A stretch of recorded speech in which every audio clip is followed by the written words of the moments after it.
కింద అంటారు, కింద అడిగితే అక్కడ ఉన్నాయంటారు.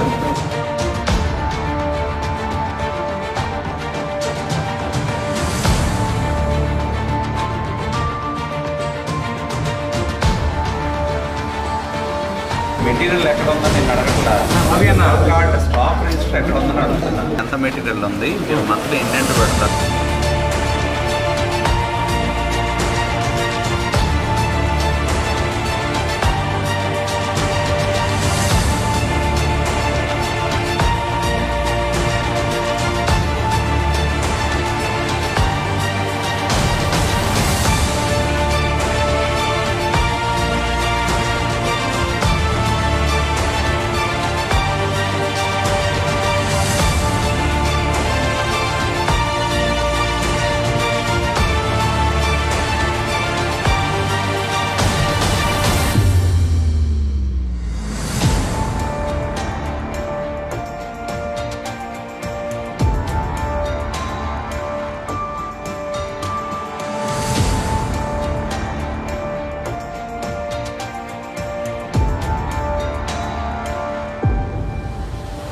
దేని వాడుతున్నారంట, రూమ్లు అతికిస్తున్నారంట, డబ్బులు ఇచ్చి మనుషులు తీసుకొస్తున్నారంట.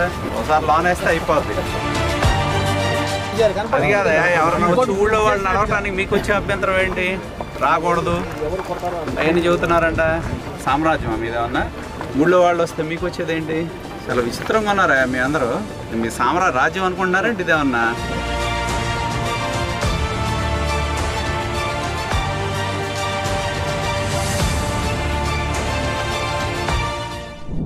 మంచినీటి పథకం పరిశీలనకు రావడం జరిగింది. దీనికి గతంలో ఎక్కడ ఉమ్మడి రాష్ట్రంలో కూడా స్కీము, అత్యున్నతమైన స్కీమ్ చూడాలంటే ప్రతి ఒక్కళ్ళు కూడా పొన్నూరు వచ్చేవాడు. ఇప్పుడు మనం చూస్తే క్లారిఫికేటర్లు పనిచేయట్లా ఉదాహరణలో, రెండో దానిలో మోటార్లు చెడిపోయి తిరగట్లా, అలాగే లీకేజ్లు చూస్తూ ఉన్నాం. ఆలంగా పనిచేయాల్సిన ట్యాంకు చాలా సంవత్సరాల నుంచి పాడైపోయిందని చెప్తున్నారు. కాబట్టి వీటన్నిటిని కూడా పూర్తి స్థాయిలో మేము ఐడెంటిఫై చేయడం కానీ చేయాల్సిన పనులకు ప్రాధాన్యత ఇచ్చి చేస్తాం. అదేవిధంగా చెరువును కూడా ఏదైతే చెట్లు ఇవన్నీ తీసివేయటం కానీ, అలాగే స్థానికులు ఎవరన్నా నడవటానికి పొద్దున్నే వచ్చి గతంలో అభ్యంతరం పెట్టారంటున్నారు, అటువంటివి లేకుండా చూడటం జరుగుతుంది. మున్సిపాలిటీకి ఇది ఒక వరం లాంటిది ఈ స్కీము. కాబట్టి ఈ చుట్టుపక్కల మున్సిపాలిటీతో మీద ఈ చెరువు దాదాపు 100 ఎకరాల చెరువు ఇది.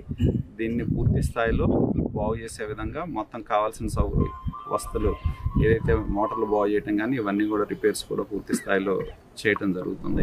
అధికారులు కూడా ఆదేశించేది అంటే ఒక వ్యక్తిని బాధ్యులుగా పెట్టి పరిశీలన చేసే విధంగా చేయాలని చెప్పి మున్సిపాలిటీ కమిషనర్ గారిని, డిఈ గారికి కోరడం జరుగుతుంది. ఎందుకంటే చాలా ఇక్కడ ప్రధానమైన ప్లాంట్ పట్టణానికి ఇవాళ మనం చూస్తా ఉన్నాం, డయేరియా కేసులు వివిధ పట్టణాల్లో వస్తున్నాయి. కాబట్టి ఎటువంటి ఇది లేకుండా పట్టణ ప్రజలకి రక్షిత మంచినీటి ఇచ్చే విధంగా చేయటం, అలాగే దీన్ని పూర్తి స్థాయిలో బాగు చేయటం. ఇంకా వేకెంట్ ల్యాండ్ ఉంది, ఈ వేకెంట్ ల్యాండ్ని ఏ విధంగా సద్వినియోగం పరచుకోవాలని కూడా ఆలోచన చేస్తాం. మున్సిపాలిటీకి అదనపు ఆదాయం వచ్చే విధంగా ఏ విధంగా చేయొచ్చు ఏంటి అనే అంశాన్ని కూడా పరిశీలనలోకి తీసుకోవడం జరుగుతుంది. మేము అడిగితే దాదాపు 3.5-4 సంవత్సరాల నుంచి పనిచేయట్లేదని, కాంట్రాక్టర్లు రావట్లేదని, లేదా రాజకీయపరమైన కారణాలు కావచ్చు, వీటన్నిటి మూలాన 3.5 సంవత్సరాల నుంచి ఇక్కడ ఏ పని జరగట్లేదనేది మా దృష్టికి వచ్చింది.